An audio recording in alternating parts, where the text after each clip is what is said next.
नमस्ते भाई। अभी थोड़ी देर पहले एसएससी सीजीएल प्री 2023 की पहली शिफ्ट खत्म हुई है और पेपर इजी टू मॉडरेट आया है। मतलब कोई भी सवाल ऐसा चैलेंजिंग नहीं था और मैं आपको सारे सवाल रिवील भी करने वाला हूं। उनका सोर्स कहां है?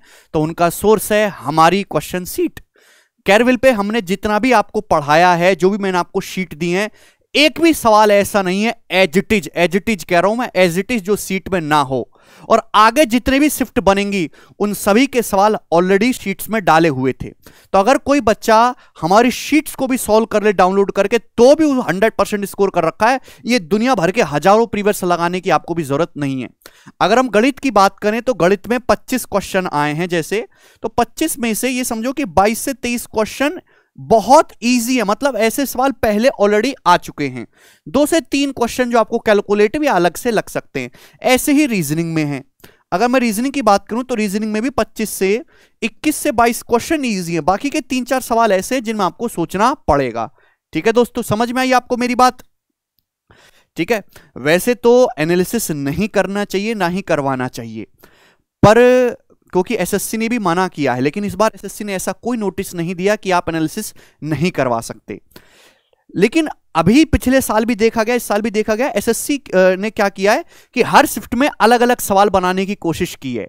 ऐसा नहीं कि एक ही सवाल उठा के उसको 10 शिफ्ट में डाल दिया। ये पहले 2019 और 2020 में बहुत हुआ था, उसके बाद ये थोड़ा कम किया है एसएससी ने। तो एनालिसिस का बहुत ज्यादा फायदा आपको होगा नहीं, क्योंकि जो है सवाल इजी ही रहेंगे, बट वही सवाल बार बार शिफ्ट में रिपीट होते रहे, ऐसा कम होगा। बहुत सारे लोग भी एनालिसिस करवा रहे थे तो बेवजह की 1-1 घंटे तक की वीडियो वो कर रहे हैं, सवाल एक भी नहीं बता रहे बच्चे को। बच्चे भी कमेंट में फ्रस्ट्रेट हो रहे हैं, सवाल बताओ दोस्तों, सवाल बताओ, है भाई। तो मैं वैसा आदमी नहीं हूं। मैं आपका केवल 15-20 मिनट लूंगा, जो सवाल आए सवाल बताऊंगा और निकल जाऊंगा। आपको कोई यूट्यूब पे टाइम वेस्ट करने की जरूरत नहीं है, समय बहुत कीमती है। मुझे बड़ा गुस्सा आता है कि जब एक आसान सा मॉक टेस्ट भी लोग 2-2, 3-3 घंटे में सॉल्व करवाते हैं, है भाई। एनालिसिस जो कि 15 मिनट का काम है, 1-1 घंटे उसको करवाते हैं और उसमें 4 सवाल भी नहीं होते। कैसा आया पेपर, कैसा आया, क्यों आया, क्या? हट, चलिए हम सवाल करेंगे दोस्तों, चलेगा। बोला एक क्वेश्चन था बच्चा, मैं देखो सीधा इसी से सॉल्व कर रहा हूं, डाटा थोड़ा बहुत ऊपर नीचे हो सकता है। एक क्वेश्चन था 17%, 13%, 20%, ओवरऑल कितना परसेंट इंक्रीज हुआ। यानी कि कोई संख्या मान लेते हैं, कोई वैल्यू या किसी का प्राइस, कि एक वस्तु के प्राइस को पहले 17% बढ़ाया, फिर 13% बढ़ाया, फिर 20% बढ़ाया। क्लियर है? आप बोलोगे हाँ जी सर बिल्कुल सही। तो मैं ये जानना चाहता हूं कि ओवरऑल कितना परसेंट उस वस्तु का प्राइस बढ़ गया। तो आप रेशियो से भी कर सकते हैं, ऑप्शन पे डिपेंड करता है। मैं तो ऑप्शन का खिलाड़ी हूं भैया। तो अगर ऑप्शंस काफी दूर दूर हैं, एग्जैक्ट भी है, तो हमें कोई फर्क नहीं पड़ता। अभी 17 और 13 का सक्सेसिव क्या होता है? x + y + xy बटे 100 यानी कि 30, और 17 × 13 221 बटे 100 2.21, यानी कि आ गया 32.21%। आप बोलोगे हाँ जी सर बिल्कुल सही, कोई प्रॉब्लम नहीं है। फिर 32.21 और 20 का सक्सेसिव निकालो, कितना आएगा भाई? x + y + xy बटे 100 52.21, फिर इन दोनों की गुणा, तो 640 मेरे दोस्तों, और ये आपका 42 हो जाएगा। ठीक है भाई, और दशमलव करेंगे तो दशमलव आएगा मेरे प्यारे भाई यहां पर। ठीक है, तो यानी कि 52 और 6 58, यानी कि 58.6142% एग्जैक्ट आएगा, 58। समझ में आया? आप बोलोगे हाँ जी सर बिल्कुल सही, कोई प्रॉब्लम नहीं है, देख लेना मेरे दोस्तों। ठीक है, पर ये करने की जरूरत नहीं थी, ऑप्शन से जल्दी हो जाएगा। बच्चा लेवल को इजी टू मॉडरेट बता रहा है। ठीक है ना, मैं ऊपर से सवाल करते हुए लाऊंगा नीचे की तरफ जी। सवाल एक आया है, sin a + b = 1। sin a + b बराबर आपको दिया है 1। ठीक है बच्चों, और cos a - b आपको दिया है 1/2। cos a - b आपको दिया है 1/2। तो आपसे पूछा है a की वैल्यू क्या होगी जी। ये सवाल आपसे पूछा है a की वैल्यू क्या होगी। आप जानते हैं कि अगर sin a + b 1 है तो यानी कि एंगल का सम कितना होगा? 90 डिग्री होगा। sin 90 डिग्री 1 होता है। अगर cos a - b हाफ है तो हर कोई जानता है कि a - b कितना होगा, तो आप कहेंगे सर 60 डिग्री होगा। 60 डिग्री, cos 60 डिग्री 1/2 होता है। a का मान, बड़ा एंगल पूछा है, इन दोनों को जोड़ के आधा कर देंगे, तो 90 + 60 150, 150 का आधा, ये 75 डिग्री आ जाएगा सवाल का आंसर। ये भी आसान सवाल था। ठीक है भाई, सवाल नंबर 3 आपसे पूछा है कि cos a = √3/2 है। यदि cos a = √3/2 है तो आपसे पूछा था tan² a × cos² a। Ten square A into cos square A आपसे पूछा गया है। ठीक है जी, चलो जी बताओ जी, कौन बताएगा।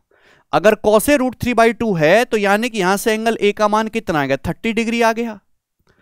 अब टेन का मतलब होता है जी साइन बटे कॉस, तो साइन स्क्वायर ए कॉस बटे कॉस स्क्वायर ए, कॉस स्क्वायर ए कट गया, साइन स्क्वायर ए पूछा था केवल, यानी कि साइन 30 1/2 का स्क्वायर 1/4 इस सवाल का आंसर आ गया।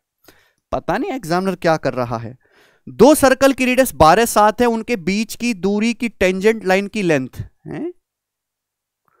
बच्चे ने पूरा सवाल नहीं भेज पाया है, मैं बता देता हूं पूरा बना के कि दो सर्कल की रेडियस है 12 और 7, ये दो सर्कल की रेडियस है। ठीक है जी, और उनके बीच की दूरी होगी पक्का, फिर डिफरेंस 5 है ना 13, उनके सेंटर के बीच की दूरी 13 है। तो आपसे पूछिए उनकी डायरेक्ट कॉमन टेंजेंट की लंबाई बताइएगा। डायरेक्ट कॉमन टेंजेंट समझ में आया भाई, दो हैं मेरे प्यारे भाई, है भाई, उनकी रेडियस 12 7 है, उनके सेंटर के बीच की दूरी इस हिसाब से 13 है। डायरेक्ट कॉमन टेंजेंट आपसे पूछिए तो क्या कंसेप्ट है, √d² minus R1 minus R2, 12 - 7 ये कितना हो जाएगा मेरे दोस्तों, 5 का स्क्वायर, यानी कि 12 ही आ जाएगा। 13 5 12 888 है। आप बोलोगे जी बिल्कुल सही, कोनो प्रॉब्लम नहीं जी। अगला सवाल आया है 3 sin थीटा, या अल्फा है 3 sin alpha minus cos alpha upon sine alpha plus cos alpha बराबर 1। ठीक है भैया, यदि ऐसा है तो क्या है, तो कॉट अल्फा पूछा है, कॉट अल्फा की वैल्यू बताइए। चुपचाप करेंगे बिना कोई टाइम वेस्ट किए हुए, तो आप जानते क्रॉस मल्टीप्लाई दे मारेंगे, तो साइन अल्फा उधर, तो 3 में से 3 sin अल्फा में साइन अल्फा घटाएंगे 2 sin अल्फा बराबर, भाई साहब ये कॉस अल्फा है, माइनस कॉस अल्फा उधर जाएगा तो 2 कॉस अल्फा हो जाएगा, 2 से 2 कट गया, साइन बटे कॉस, tan अल्फा 1 तो कॉट अल्फा 1, अल्फा 45 डिग्री। आगे चलेंगे, दो बच्चा है 18 24 की स्पीड से एक ही डायरेक्शन में चलते हैं, 200 किलोमीटर की सर्कल में कितने सेकंड में मिलेंगे। अच्छा, तो आपसे पूछा है ये दो बच्चा लोग हैं, ये 18 और 24 की स्पीड से चलते हैं, 18 किलोमीटर पर आवर की स्पीड से 24 किलोमीटर पर आवर की स्पीड से, the speed in kilometre per hour, radius जो है 200 मीटर की परिधि, सर्कल की ये परिधि कितनी है 200 मीटर है, 200 मीटर।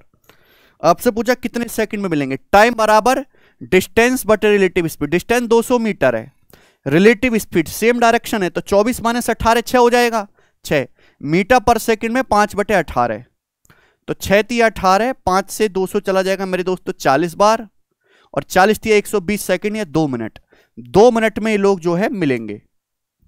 समाप्त। ठीक है जी, आपसे पूछा है यदि 3a माइनस 1/4b बराबर 7, तो आपसे पूछा है 16b² प्लस 1/9a² बराबर क्या, ये आपसे पूछा है।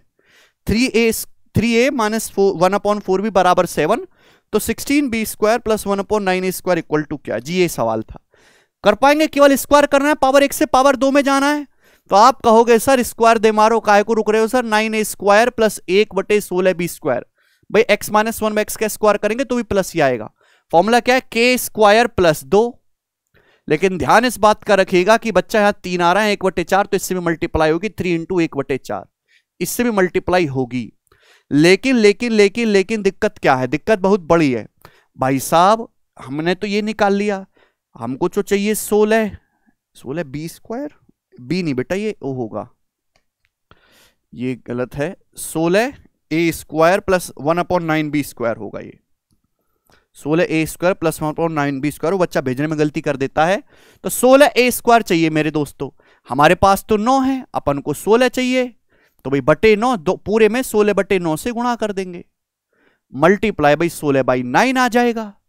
अरे बोलो, तभी तो देखो 9 से 9 कट जाएगा, 16a², 16 कट जाएगा 1/9b²। आप बोलोगे हाँ जी सर बिल्कुल सही, तो आंसर क्या आएगा भैया, ये 49 दूनी 98 और 3 कितना हो जाएगा जी आपका 101/2, और मल्टीप्लाई होगा जी 16